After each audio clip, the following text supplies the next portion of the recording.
सास को परेशान करने वाली बहू को कौन सी सजा मिलती है।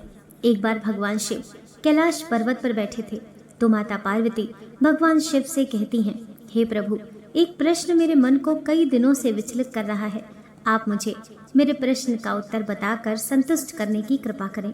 भगवान शिव कहते हैं, पार्वती, तुम अपना प्रश्न बताओ, मैं तुम्हें तुम्हारे प्रश्न का उत्तर देकर संतुष्ट करने का पूरा प्रयास करूंगा। फिर माता पार्वती कहती हैं, प्रभु, मेरा प्रश्न है, सास को परेशान करने वाली बहू को कौन सी सजा मिलती है। तो भगवान शिव कहते हैं, पार्वती, तुम्हारा प्रश्न बहुत ही महत्वपूर्ण है। इस प्रश्न का उत्तर मैं तुम्हें एक छोटी सी कहानी के माध्यम से दूंगा, जिससे तुम ठीक से समझ सको। और इतना ही नहीं, इस कहानी को सुनने के बाद कोई भी बहू अपनी सास को भूल कर भी परेशान नहीं करेगी। इसीलिए तुम कहानी को पूरा सुनना और मन से सुनना, क्योंकि आधी अधूरी कहानी सुनने से हमेशा आधा अधूरा ही ज्ञान प्राप्त होता है, जो जीवन में कभी काम नहीं आता।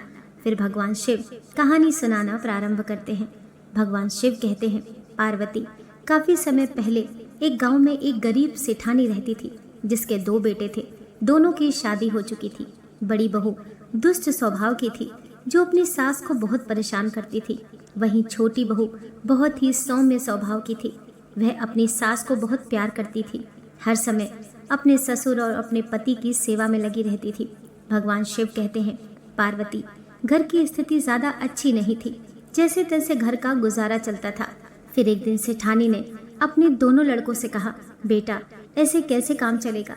तुम दोनों एक काम करो, शहर जाकर कोई काम कर लो, जिससे कुछ धन प्राप्त हो सके और पेट भरकर खाना मिल सके।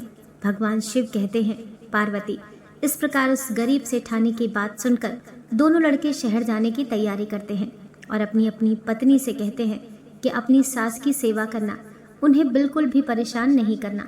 फिर इस प्रकार अपने अपने पति की बात सुनकर दोनों बहू कहती हैं, आप चिंता न करो, हम अपनी सास का पूरा ध्यान रखेंगे और इन्हें कोई परेशानी नहीं होगी। भगवान शिव कहते हैं, पार्वती, इस प्रकार जब सेठानी के दोनों लड़के शहर चले जाते हैं तो फिर सेठानी अपनी दोनों बहू के पास एक एक महीना रहती है। वह सबसे पहले बड़ी बहू के पास पहुंच जाती है। भगवान शिव कहते हैं, पार्वती, बड़ी बहू अपनी सास पर बहुत जुल्म करती है। रोटी बनवाती है, झाड़ू लगवाती है, चौका बर्तन करवाती है, कपड़े साफ करवाती है, और इतना ही नहीं, जब रात को सोने का समय होता है तो उससे अपने पैर भी दबवाती है। भगवान शिव कहते हैं, पार्वती, इतना जुल्म सहने के बाद भी उस बूढ़ी सेठानी को पेट भरकर रोटी नहीं मिलती। शाम की बची हुई बासी रोटी सुबह खाने को मिलती और सुबह की बची हुई रोटी शाम को खाने को मिलती है। समय इस प्रकार धीरे धीरे और गुजरता है। फिर 1 महीना पूरा हो जाता है और सेठानी अपनी छोटी बहू के पास पहुंच जाती है।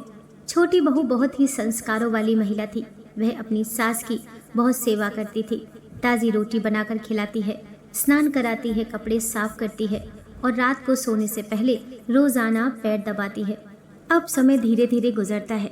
फिर एक दिन सेठानी जंगल में लकड़ियां लेने के लिए जाती है। उसकी मुलाकात एक संत से हो जाती है। वह संत कोई और नहीं, स्वयं विष्णु जी थे। फिर विष्णु जी उस गरीब सेठानी से कहते हैं, तुम बहुत परेशान लग रही हो। तो सेठानी अपनी बड़ी बहू की सारी घटना उन संत को सुनाती है, यानी विष्णु जी को सुनाती है। तो विष्णु रूपी संत कहते हैं, तुम्हारी छोटी बहू बहुत अच्छे संस्कार वाली है, तुम्हारी बहुत सेवा करती है। अब तुम एक काम करो, जब तुम कल लकड़ी लेने के लिए आओ तो इसी स्थान पर एक मक्के के पेड़ पर एक भुट्टा नजर आएगा। फिर तुम अपनी छोटी बहू से उस भुट्टे को तुड़वा लेना। समझ लो तुम्हारी गरीबी हमेशा के लिए दूर हो जाएगी। फिर इतना कहकर विष्णु अंतर ध्यान हो जाते हैं। विष्णु जी के जाने के बाद वह गरीब सेठानी अपने घर पर आती है और संत द्वारा कही गई बात को अपनी छोटी बहू को बताती है। फिर जब अगले दिन सेठानी अपनी छोटी बहू के साथ उस जंगल में लकड़ी लेने पहुंचती है तो उस सेठानी को मक्के का एक पेड़ दिखाई पड़ता है। उस पेड़ पर एक भुट्टा लगा हुआ था। फिर सेठानी अपनी छोटी बहू से कहती है कि जाओ बहू, उस मकई के पेड़ से भुट्टा तोड़ लो, हो सकता है हमारी गरीबी मिट जाए और हमारे अच्छे दिन लौट आए, क्योंकि संत द्वारा कही गई बात कभी झूठी नहीं होती। सेठानी की बात सुनकर उसकी छोटी बहू उस मक्के के पेड़ से भुट्टा तोड़कर जैसे ही उसे नुकाती है तो उसमें मकई के दानों की जगह हीरे निकलते हैं। फिर तो वह सेठानी और उसकी छोटी बहू खुश हो जाती है और उनकी गरीबी हमेशा के लिए दूर हो जाती है। वहीं छोटी बहू अपने पति को बुला लेती है और ऐशो आराम का जीवन जीने लगती है।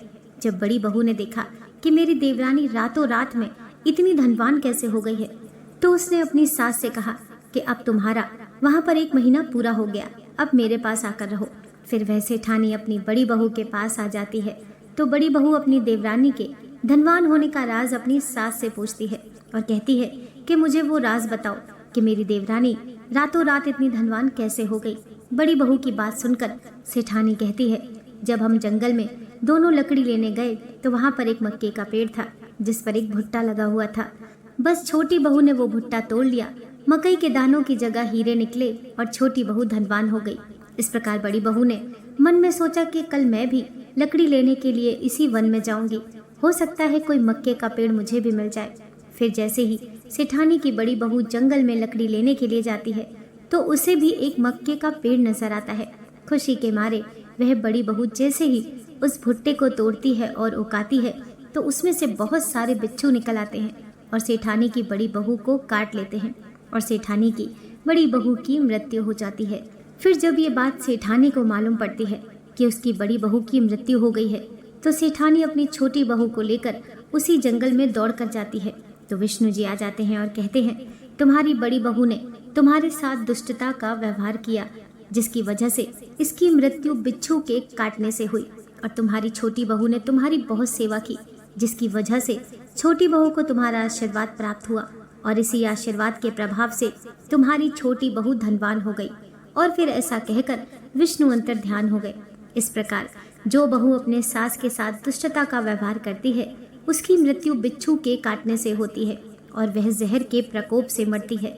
वही जो बहू अपने सास ससुर की सेवा सेठानी की छोटी बहू की तरह करती है उसे सास ससुर का आशीर्वाद मिलता है और ऐसी बहू धनवान होकर सुख का जीवन बिताती है। इसीलिए हर बहू को अपने सास ससुर और पति की सेवा करनी चाहिए। दोस्तों, आशा करती हूँ आज की कथा आपको ज़रूर पसंद आई होगी। वीडियो पसंद आई हो तो लाइक कीजिए, चैनल को सब्सक्राइब कीजिए। मिलते हैं नेक्स्ट वीडियो के साथ।